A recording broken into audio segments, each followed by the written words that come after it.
Hello, and welcome to the Stitching Over the Days podcast. My name is Constance, and this is episode 28. I want to thank any new viewers and also returning viewers for taking a moment out of your day to hear all about my sewing, knitting, and crochet adventures. Recently, I received an influx of new subscribers, and I welcome you all, and I thank you for joining me. And also thank you for those who've reached out with your kind comments regarding my feature on the Fruity Knitting podcast, which if you've been following this podcast for a while, you know I'm a big fan of. Okay, you can find me on Instagram and Ravelry as Cleo, C-L-E-O-C-M-C. And also there's a Ravelry group, Stitching Over the Days, which is so much fun. And then I also have a website where I will keep the show notes, yarningoverthedays.wordpress.com.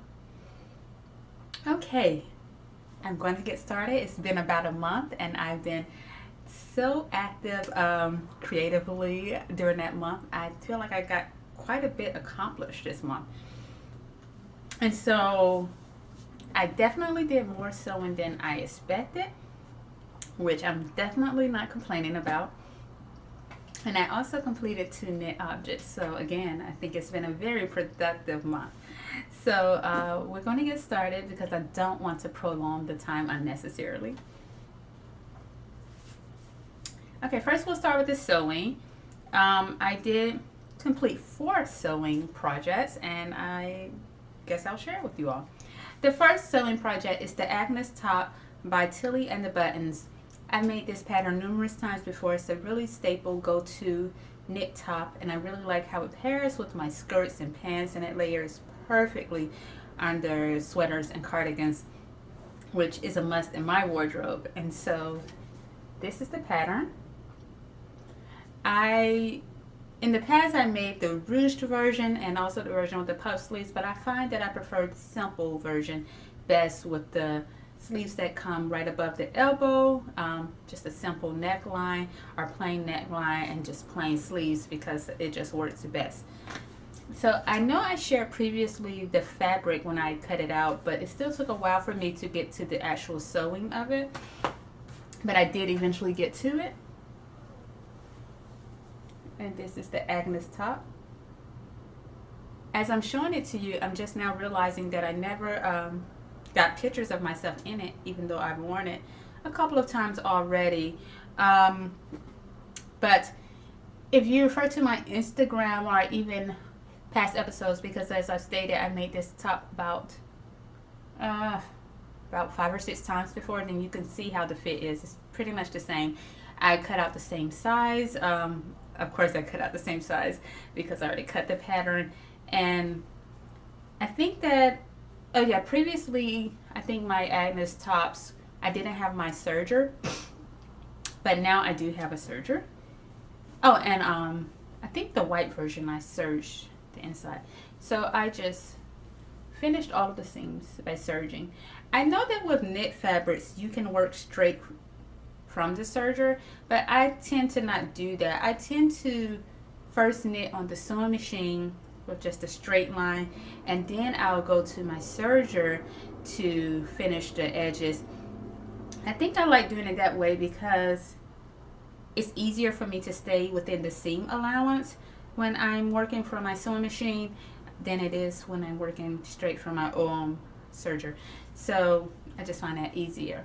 As I've stated, I don't have footage of myself in the top, but I'm sure you'll see this top appear sometime in the future images, because as I've stated, I wear them a lot with my skirts and all of my wardrobe pieces. So that is the Agnes top by Tilly and the Buttons. Next, I think I mentioned this before, but I've recently been wanting to create more solid more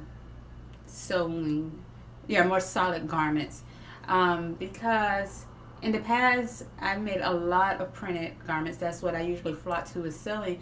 However, as you all know, I love to pair my knits with my garments, and so because I'm now flocking more and more to colorful garments or stranded colorwork and fair owl then I like to pair it with solid garments because the prints, we don't need any of that clashing. And so I realized that my wardrobe didn't have that many solids in it, so I just set about adding more solids with more solid print like tops, and then also I need more solid skirts. And so I recently made two of the skirts from Simplicity 8175. I made version D, that version, and I really like it so much. I found this fabric, this corduroy. I love working with corduroy, but I found this beautiful green corduroy at Joann's, and I even did a poll on my Instagram because when I was making this cardigan, I knew that I was either going to pair it with the tan fabric or the corduroy. And when I did the poll on my Instagram, the tan fabric won in terms of pairing it with my Jane Seymour. But of course, I was eventually going to make a garment with a green corduroy because I purchased it. And it's green. And I love green. So I set about making the skirt. And this is definitely a heavier weight corduroy. You also... what is it? The well count? It's the larger well count. I think that's how you refer to it. And so I don't think that it would have worked well as a full dress. It just would have been too heavy. However, as a shorter limb skirt, I think it works perfectly. And I've already worn this skirt quite a bit. I actually wore it before taking pictures, which wasn't a good idea because the first day that I wore it, I dropped Polynesian sauce on the bottom portion, and I just hand washed it out. But yes, and I think it looks really great also with this cardigan. But yeah, so I did not make any modifications. I found the pattern to be quite simple and also relatively quick. I finished it in the afternoon, a Saturday afternoon, and it was quite enjoyable. My invisible zipper could have been better. I'm not sure if it was more difficult to put it in. Let me show it to you. Because of the thicker fabric. But I still think it's fine. And actually when it's worn, you can't see it. It's just that when I'm holding it now, looking at it up close, then I can see it. And so I love the green version so much so that the next weekend, well, actually that weekend that I was making it, then someone on Instagram stated that Joann's was having a sale on this corduroy, and she picked up quite a few yards. And so I was like, oh my goodness. So I went to Joann's that weekend, and I picked up 1 yard because it was 50% off of the brown. And I will say that I pre-washed all of my fabric. So I came home that night, I pre-washed it because I knew I wanted to work on it sometime in the coming week. And when I pre-washed it, it shrunk significantly. That's why it's good to pre-wash. So I had to go back to Joann's and get, I just purchased half a yard to do the waistband. And that's the brown. I will be honest, I used to think I did not like the color brown, but lately I find it to be a color that I'm flocking to a lot lately. I feel like it is such a rich color, and then also maybe it has something to do with thinking of it in terms of when I describe it as espresso or chocolate, then all of a sudden it sounds so rich and lush. And so I'm liking brown lately, which I never would have thought that I would say. But yeah, so those are the two skirts. I did get images and footage of myself in the skirt. Because it's the same skirt, it didn't make sense to get video footage of myself doing a twirl in both skirts. So I do have footage at the end, I think in the brown version of myself wearing the skirt, so you can see how it fit and how it lays, which I think it lies, I think it fits my body quite nicely. And it's really comfortable. The waist, I think, just where it drapes or where it falls, it just feels really, really comfortable. And yeah, so I know that these are going to constantly get heavy rotation. I'll probably wear them some more this week. I think I'll probably just wear them every week until it gets too hot outside. So yes, that is it. I made no modifications on the pattern. I did make the size, I think I made the size 8. Yes, I didn't make the size 6. I made the size 8. Now I'm doubting myself. I can't find a piece that I cut out so I could check for you all. Okay, trust me, I made the size 8. Okay, I'll insert that footage here.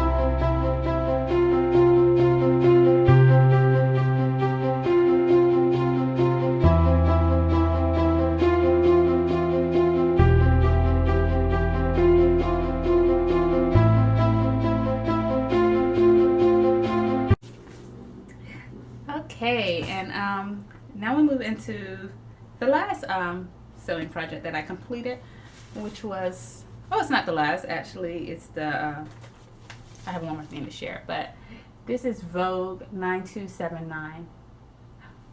When I was making my Elizabeth of York waistcoat, I was looking for a pattern that would perfectly complement the, what is it I want to say? The garment. And so I kind of shared an image of this. It was I was considering this along with another option, which was a typical fit and flare dress. The other option was a fit and flare dress, which I love. That's my favorite silhouette. But I received quite a few like messages, and people were chiming in and saying that this was a really good choice. And I was like, you know, it is a nice pattern, but the shape was quite different for me. But I was still willing to give it a try because I thought that the sleeves would look quite nice. And yeah, so I did make it. I found this fabric from Joann's. I thought it was a perfect complement. I just happened upon it by surprise because I was taking my gauge swatch to Joann's to look for buttons for my waistcoat. And when I was passing the fabric out, I noticed that this fabric matched my waistcoat or my swatch perfectly. So I purchased it, and it states that it's a very easy Vogue pattern. However, when it came to this flounce here on the sleeves, I had a very difficult time. I remember doing it 3 times and taking the flounce out, and finally I was able to top stitch it in place, and I think it turned out quite nice. I think that was the only, oh, I did not slip stitch the neckband. I actually top stitched that also. And the fabric is a cotton twill, which I'm not sure if it was the best fabric option for the pattern, and it's definitely was not suggested. They suggest a wool crepe, lightweight tweed, or lightweight tweed, something like that. But it's all right. I like the dress paired with the waistcoat. I think it's beautiful, absolutely stunning. But it's definitely not my favorite garment that I've ever made because I feel that it's not that versatile. Because I only like the dress, honestly, when I wear it with the waistcoat. I don't like it on its own that much. And so that means that this garment only looks good with pretty much a vest over it. And I don't have that many vests. I have, well, a gray intarsia vest and the waistcoat that goes with it. So I only like it that way. Other than that, definitely I should have played with the fit more. Maybe get a closer fit. It doesn't fit perfectly. But the thing is that even if I got the fit perfect, I don't think that I would be crazy about it. Because I think that as I sew more and create more, I don't like sleeves that just aren't straight down. Because when sleeves are simple, I could wear cardigans and pullovers over them. But when they're like flouncy and fancy like this, then I can only wear it with a waistcoat or something like that, or on its own. I was thinking about like maybe cutting the sleeves off, but maybe not, and maybe just keeping the dress how it is. We'll see.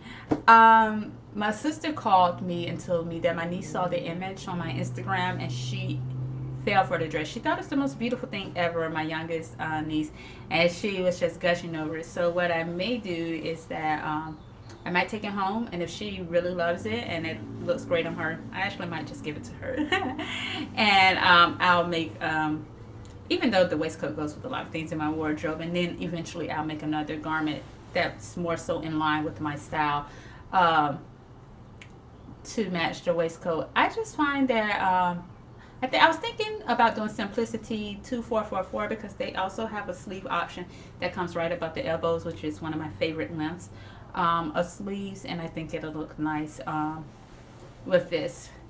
Yeah, but I do love the fabric color and the fabric choice.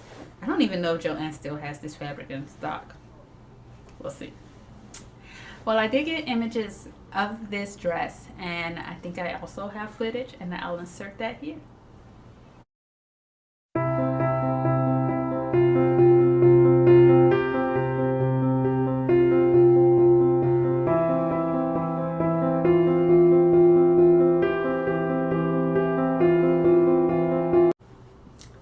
Okay, that is it. I will say that the method of inserting the zipper was new to me. It was very easy. It's like you put the zipper in, and it was just a regular all-purpose zipper, even though you can't see it. It's quite invisible. And then how did I do it? It's hard to explain, but it was my first time doing it. Then I kind of put the seam over it, and I basted it, hand basted it in place, and then I just stitched along through the basting. Through the basting to keep it in place with the machine. And then also there was some basting to kind of keep it together here, and then you just took your seam ripper and removed it. That was quite fun. It was my first time doing that type of zipper, but then I did it again when I made my, well, let's get into the next project, my Butterick B5466. This was an unexpected win. I absolutely love this pattern. It's just a simple straight skirt, but I'll tell you how it came about doing it. As you all know, I don't really wear straight skirts. I have a wrap skirt with a shorter length that I wear quite a bit, but not a like proper straight length skirt. And so this was something new for me. But I was looking through my Kim Hargrave's book. Which collection was it? As you can see, I have quite a few of her books. I think it was the North collection. Yes, in the North collection, if you have the Kim Hargrave's book, she paired the sweaters with straight skirts and Oxfords in the book. And I thought the look was just so nice and dapper and put together. And I was like, I don't own any straight skirts. And so I was like, it would be nice to pair some of my knitwear with a straight skirt. And so I had this pattern in my stash because I thought that one day would be good to have as a staple pattern. And so I chose version B, and it only used 7/8 of a yard, not even a full yard. And so I had some leftover blue corduroy, about a yard, from when I made a blue Hollyburn skirt.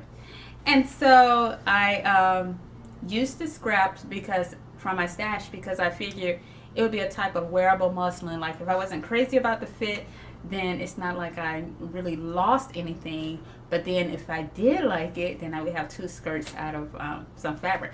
So the verdict is I love it. I love it so much. It's really put together, yet it's really comfortable too. The fabric, I'm actually wearing it today actually. And as you can see, like that waist, it fits really nicely. Like I think you could eat quite a few meals. And this corduroy fabric that comes from Joann's, it has a slight stretch in it, and that is really nice. And so I just paired it with my Freya top today from Tilly and the Buttons. But I really like it a lot. Today I wore it with my Oxfords. Yes, I was just still in the style of Kim Hargrave's. So I wore it with my Oxfords, and I felt quite put together, but very comfortable, because on Mondays and Tuesdays I do a lot of the like grunt work of archiving in the archives, and that's, you know, digging through folders and documents and moving boxes, you know, all of those things. And so I needed something comfortable. Yeah, I still wanted to look really like professional, and so I thought that it worked quite nicely. For transparency, I did not wear this cardigan to work. I was gonna wear it, but I'm dealing with some very old documents, and they're quite dusty and rusty, and so I felt that this would I didn't want any of that to get on my garment, and I forgot to bring my apron along, so I wore another sweater to the archives. But so this morning I like took this off, and then I put on the Polina cardigan to wear, which was also comfortable and nice. Okay, that is it. I made the size 8. I will say this pattern was super easy. Definitely probably the easiest skirt I've ever made. Well, not counting an elastic skirt, but still. Also, cutting is a breeze, and I love when cutting goes by. It was only 3 pieces to cut out. And also, I don't know if you saw, but that waistband, usually whenever you have a waistband, you would also cut some interfacing. And I was surprised, but it didn't require any cutting of interfacing, but it made sense because it's such a small band that it folds over, and I think that gives it the structure. So in keeping with trying to add more solids to my wardrobe, especially considering my upcoming knitwear projects, are fair hour. My next 2 garments that I plan to make are fair hour garments.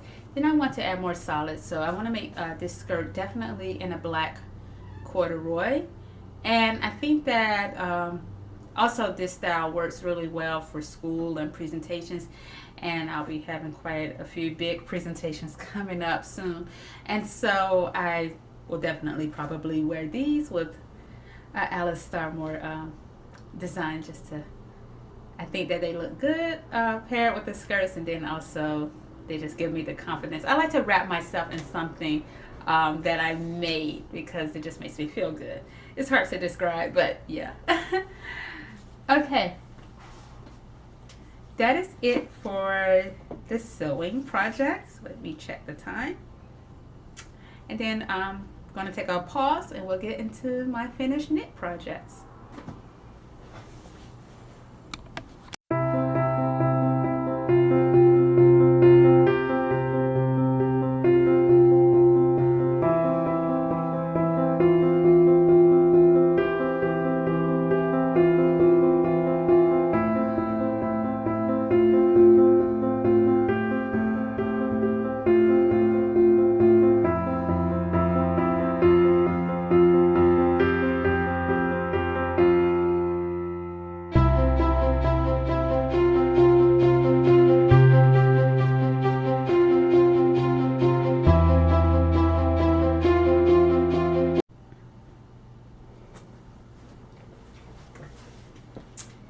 Okay, so let's get into my finished knit projects. I finished my Winterfield sweater by D. Hartwick. I really like it. I've already worn it once. Well, I'll share it with you. This is from Dee's Rowan Seasonal Palette, AW19.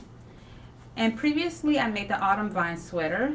And I also really like the other garment in the book, which is a simpler intarsia project, and it's called the Winterfield sweater. I had the yarn because originally I was going to use that cumin color from Rowan Felted Tweed for my Autumn Vine sweater. However, in the end I chose to use another colorway, and so since I had 4 skeins of the cumin color, then I decided to use that for the main color.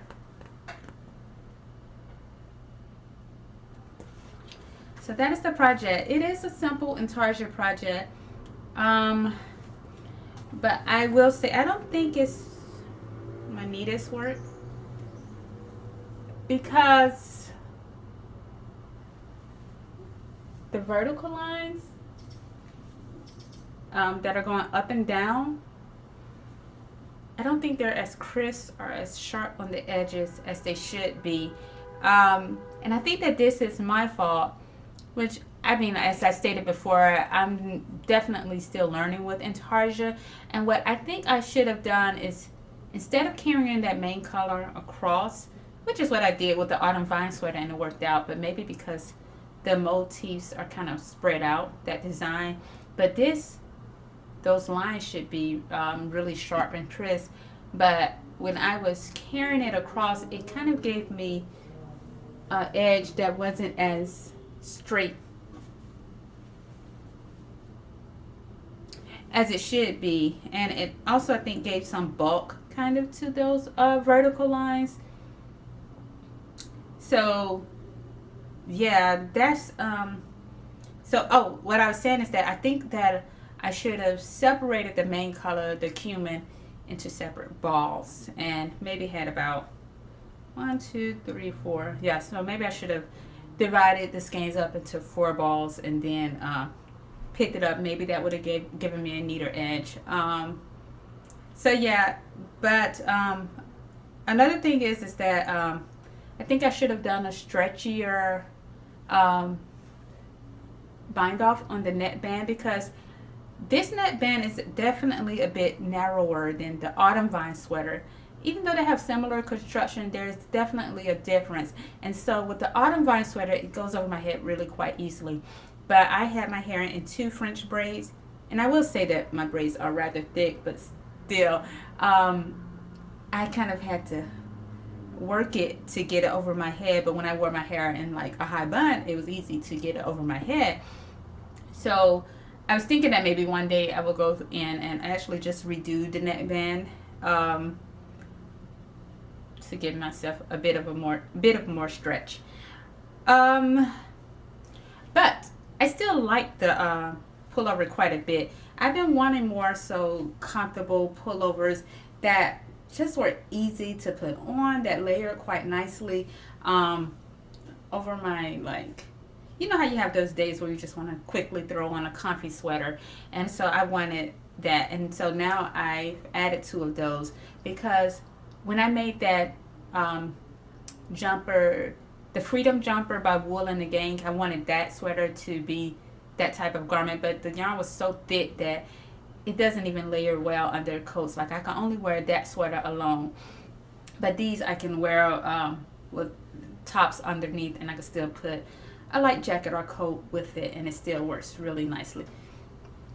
I really like that the stripe sequence was different on each sleeve. That was a surprise, like, when I was working it up. So it's 2 on the left sleeve and 1 on the right. That's nice. And as I've stated, this is Rowan Felted Tweed. The main color is cumin, and the contrast color is treacle.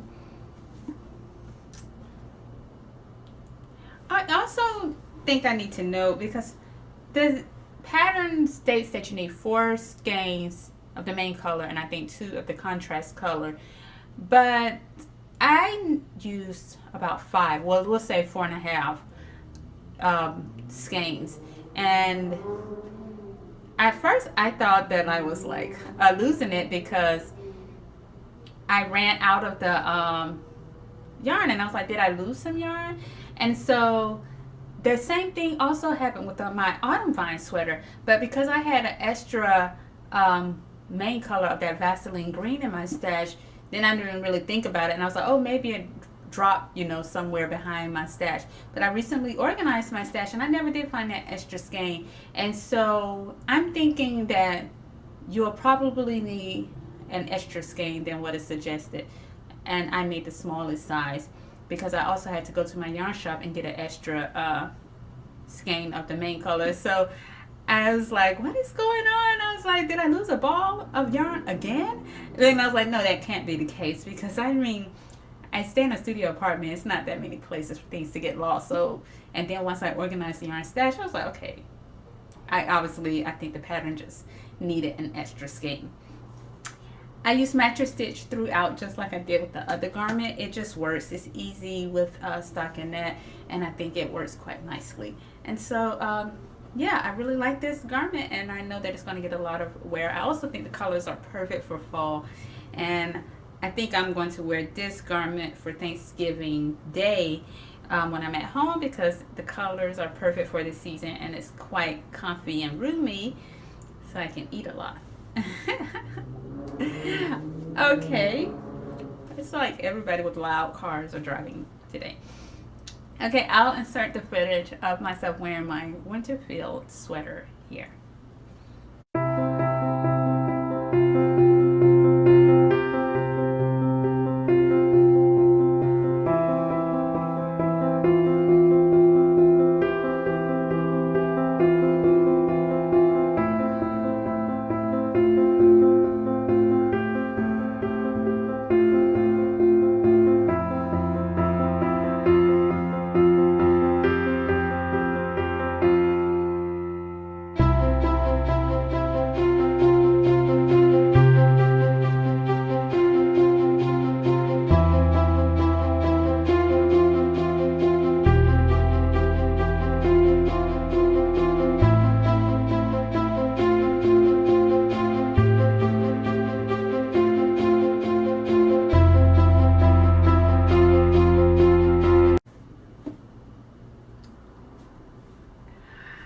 Okay, now let's get into my Elizabeth of York.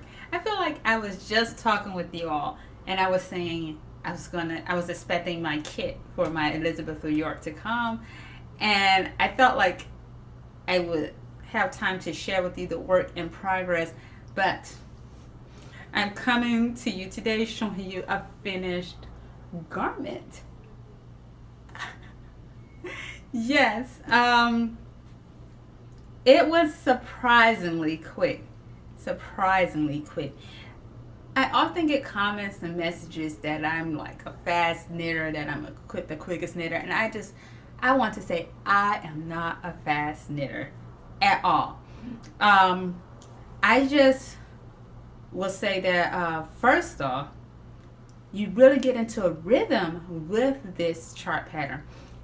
Alice Starmore stated, oh, and also this is from her Tudor Roses book, and this is my second garment from the book, and I have plans for quite a few more.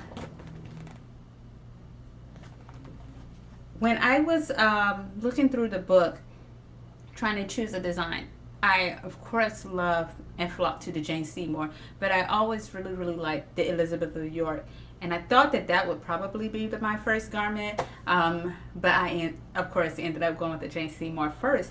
But I went to their website and I played with the colors. When I play with the colors, I kind of like get the image and kind of compare them next to each other, maybe in a chart or something like that. But going back to the colors, well, first I'll start with the colors, and then I'll talk about why I'm not the fastest knitter, but why this went by really quickly. I chose a sea ivory color, which is this gray color, but it has a beautiful undertone of green, and my contrast color is this deep navy color called Kelpie, and I love it so much. I often, as you all know, think about garments and clothes that is going to work well in my wardrobe, and of course I have a lot of green in my wardrobe, but I also have quite a bit of blue and navy. That's like the second most worn color, I think, and so that's why I went with this color choice, and I think it works well. Like, I could have even wore it with today's outfit, and I think I did wear a version of this. I think I wore the vest with my navy blue Hollyburn skirt and a blue Agnes top, so it works really well. But the pattern itself, back to the pattern, now that we discussed the colors, I don't have a photographic memory, but I will say that once you work from a chart, whether it's cable or intarsia, most of the charts have a pattern. Well, of course it's a pattern, and there's repetition to it. Even if it's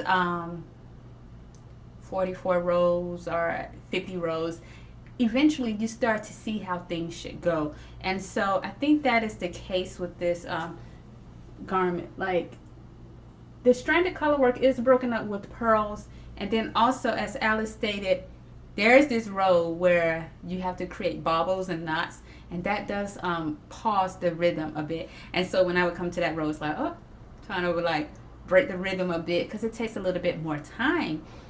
However, it wasn't like, it didn't go by super slowly. And there weren't, usually I catch my floats like 5 to 6 stitches in between, but there was never a case where there were more than 5 stitches between the floats, which I like because I think it gave the inside quite a beautiful finish. Why do I have so many things in my lap? Okay, so I think the inside is really nice also. You can see that pattern on the inside. This was my first steek project. I was super nervous, but if you go to Alice Star Moore's website, virtualyarns.com, they have a section called tutorials, video tutorials and techniques, if I'm not mistaken. I can't remember. And so she had this really great section on sticking. She did it for a cardigan, but it still works the same, on how to cut it, also how to do the cross stitch on the inside, which is super satisfying, like how to cut it down. And I referred to the videos. I looked at them, and oh, if you're looking at it, first I couldn't pull the videos up on my phone, but then I went to my desktop, which was a suggestion from someone in my she sent me an Instagram message, thank you so much, and it worked from my desktop, and I was able to look at the tutorials. And so I looked at them in depth, and then when it was actually time for me to actually steek or cut the steeks, then I looked at it again, and I would pause it, and because I just wanted everything to be right.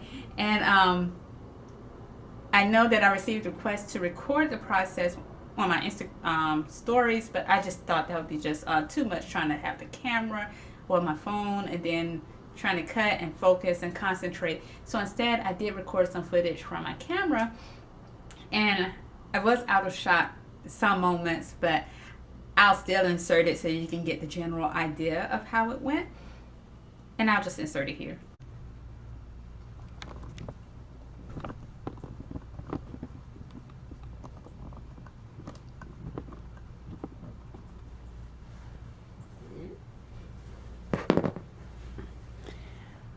Okay, so I'm going to cut my first steek. This is exciting yet nerve-wracking at the same time. I've read the instructions over and over, but I just want to make sure. So,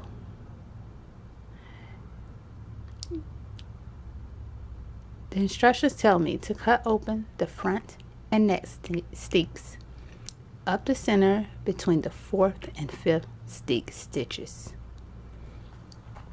So the steek stitches are here in the center. I have the 2 edge stitches and the center 8 stitches. So I need to count from the center 8 stitches. 1, 2, 1, 2, 3, 4. I'm not sure which scissors are the best. I have the large scissors, but I think I'll start with the smallers to keep it safe. I'm going to put my hand under also to protect the knitting. 1, 2, 3, 4. Let's. Oh, okay. So nervous. Get started. Okay.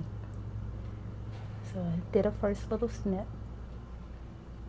And I'm not going to talk anymore. I'm going to just concentrate on doing this right.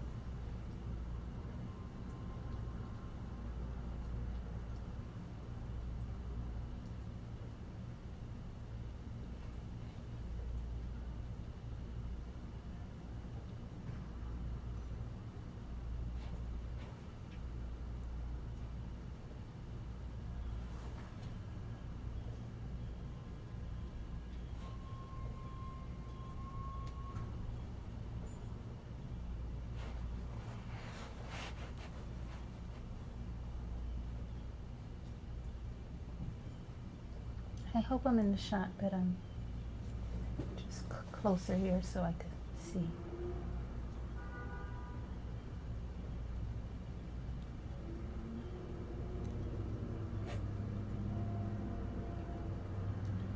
So far so good.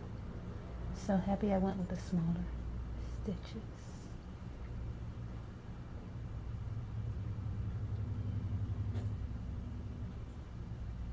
And with the smaller scissors.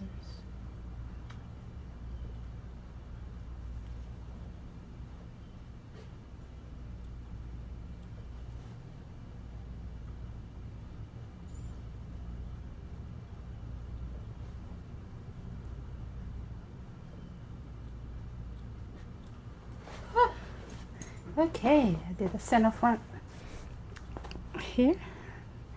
It's looking good. I'm still nervous. Okay, now I'm going to do the front neck and the back neck. Okay, so I also refer to the videos, Alistair Moore's videos on how to pick up the stitches. Like she went into detail. It's hard for me to explain it, but she went into detail on which leg to pick the stitches up from for the button bands. And I thought that was really, really helpful. So I refer to that also. I think that, and the project went by really quickly. I finished it in a few weeks.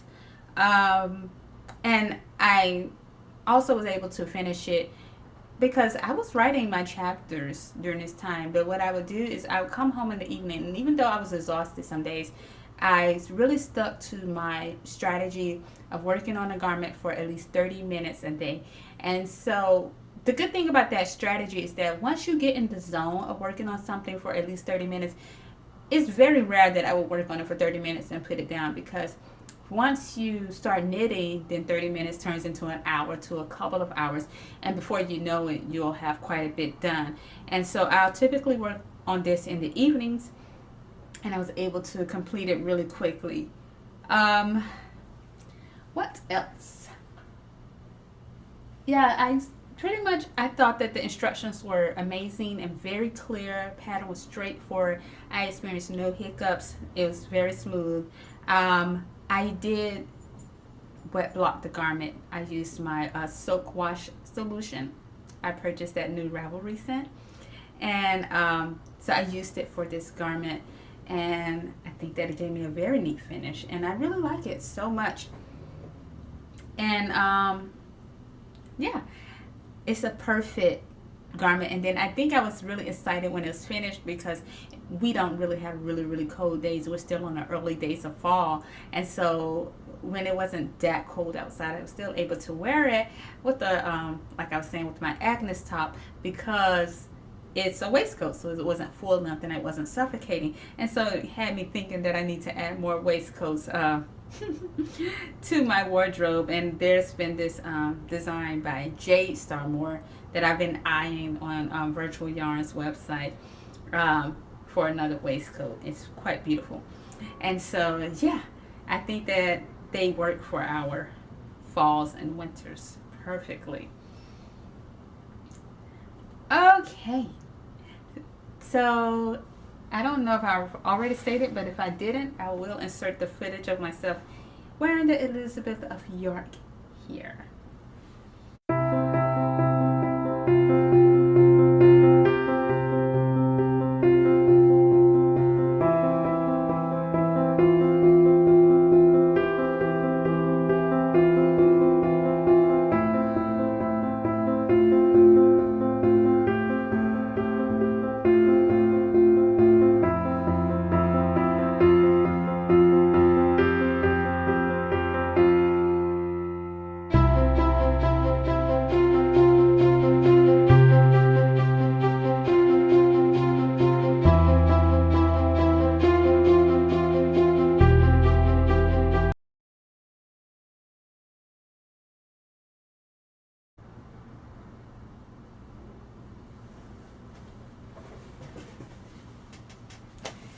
Okay, so this is another project that was inspired by Andrea of Pretty Knitting. She created the Heartfelt cardigan a couple of years ago, And it was the first Kim Hargraves pattern that I just completely fell for. And so I started looking at more of her designs, and I realized that, oh, she just had a lot of amazing designs. So this is the Heartfelt cardigan. It's made with Rowan Soft Yak DK. This is my first time trying the Soft Yak. My local yarn store is a Rowan flagship store. And so I was excited to try the Soft Yak because the colors were so pearlescent and beautiful, and it had a beautiful sheen to it. And you can also, with the lighter colors, see the undertones of the yak in it, as Liz noted, and I thought that was so beautiful. And I will say that my local yarn store is a Rowan flagship store. I am not a Rowan ambassador. I'm just a huge fan. And so that is why I use Rowan yarns a lot, because I love the designs and I love the patterns, and now I like the designers' creations, and then I love their yarns. So that is why you see Rowan appearing a lot. So I'll always be completely transparent if I was given something for free or anything. So no, this is just me being a fan and purchasing their yarns and their books because I like it. Oh, this is from Kim Hargraves' Calm collection, which is really, really nice. So I chose the color Lantana, which I found out was a flower from someone in my comment section on Instagram. And well, I've made such significant progress. This is my new 30 minutes, at least 30 minutes a day project. So every day I work on it for at least 30 minutes. It's going to be hard to squeeze in at 30 minutes today with the editing of this podcast, but I'll get it done. So this is the back, which I completed on Saturday. Look at those beautiful cables. I love this color. I like it a lot. I actually do have some things, quite a few things that I think it'll look really great with in my wardrobe already. And I also finished the left front last night. Look at my little stitch marker from Woolen Forest. So cute. It's a little teacup. And so, yeah, that's the left front. So tonight I'll start the right front. I love the darts in the garment. Do you see that? That gives it that nipped in shaping. Someone noted on Ravelry, which I agree with, that the garment looks quite cropped on the model, but obviously the model has to be tall. And so maybe it looks more cropped, but I'm only 5'2", and so it's going to fit pretty much like a standard length cardigan for me at 17. I think it's a little bit more than 17 inches. And so I compared it to most of my cardigans, and I was like, so it's going to fit in that general. I think this cardigan, the Jane Seymour, is 17 inches. So I think the fit will probably be somewhere around here for me. So it won't be as high as the model, but that's completely fine because it'll be a standard length for me. And 17 inches is my favorite length for a cardigan. So the yarn has been a complete pleasure to work with. I think it really shows off the cables quite beautifully, and I just like it a lot. What else can I say?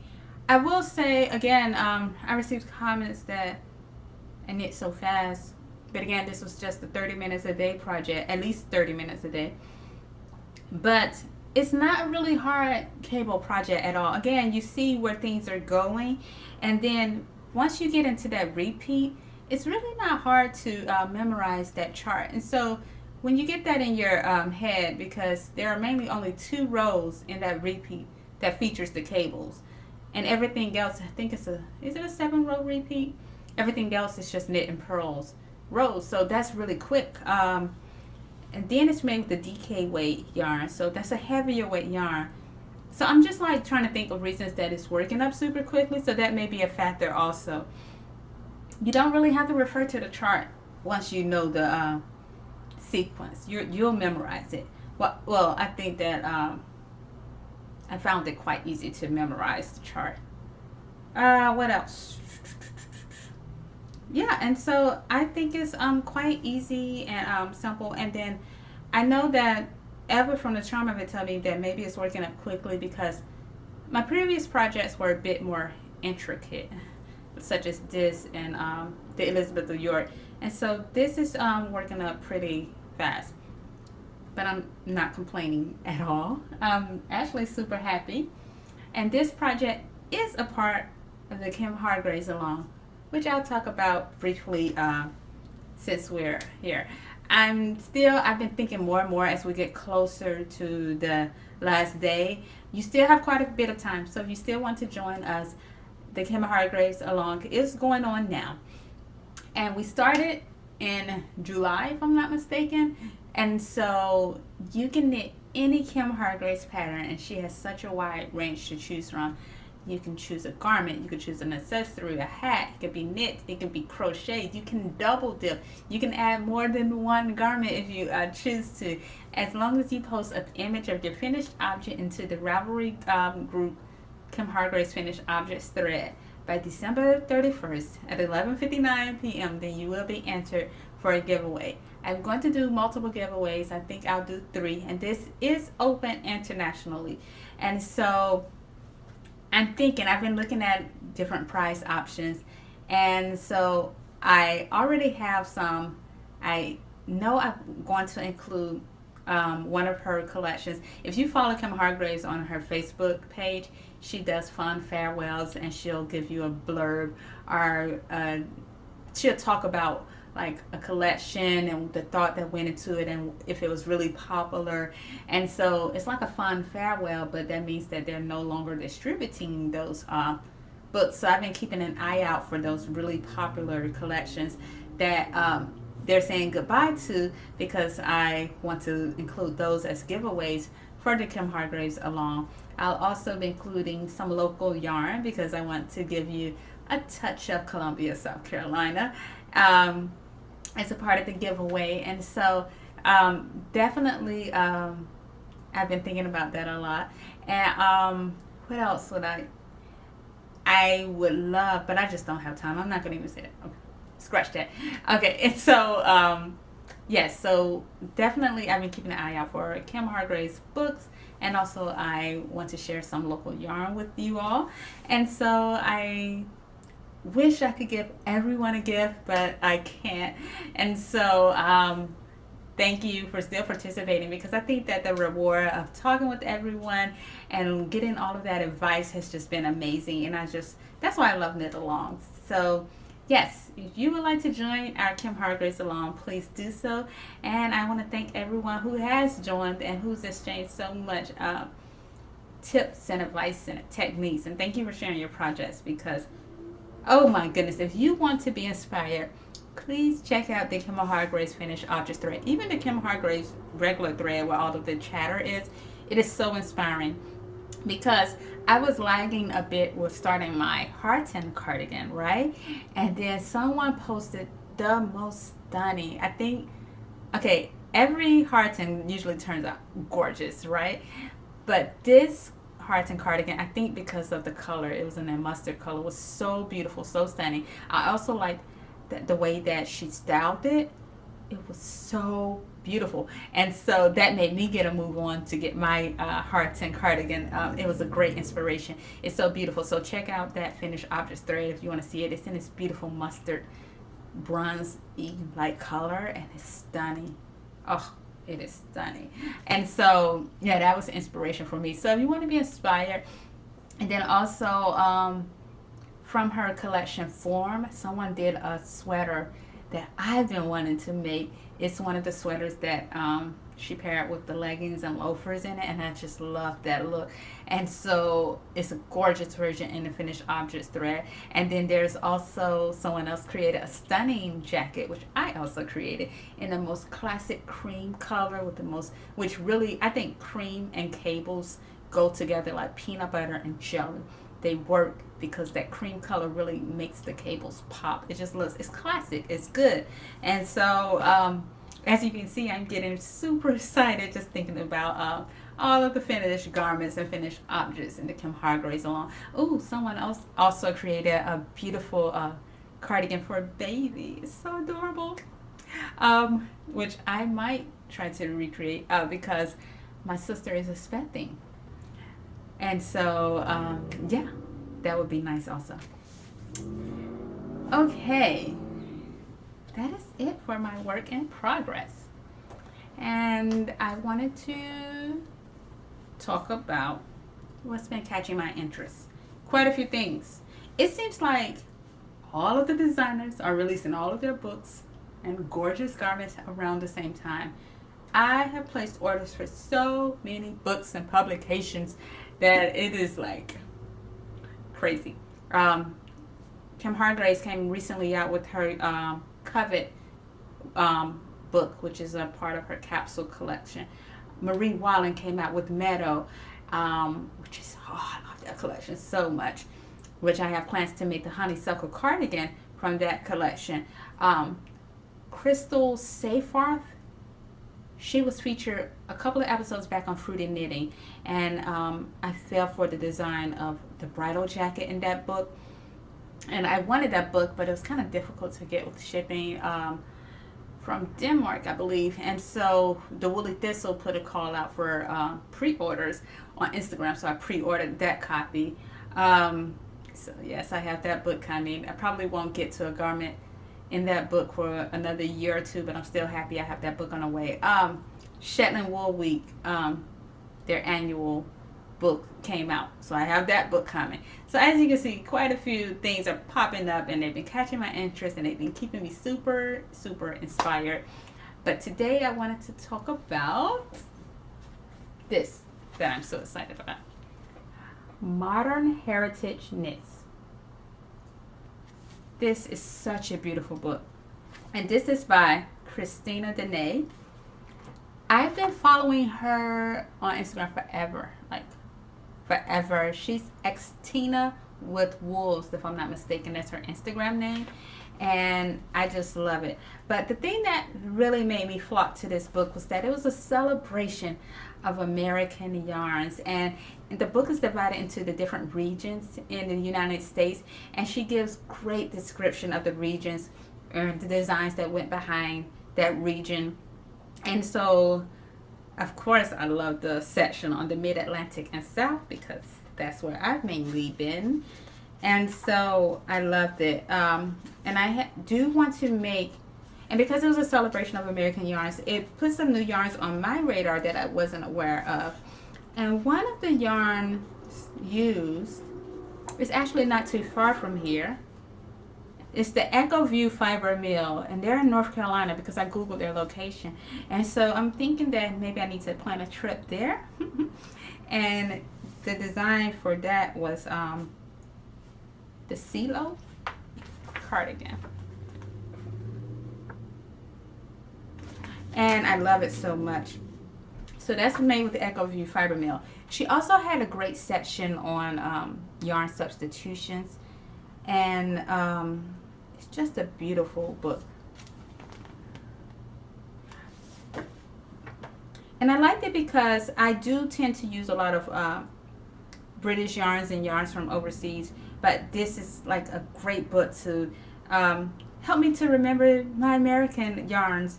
And because I love, Quince & Company is definitely one of my favorite yarn companies, and they have such beautiful yarn. So I chose a project.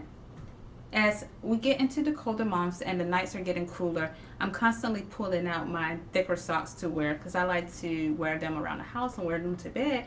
And when I saw these, I said, they're called the Trescott slippers.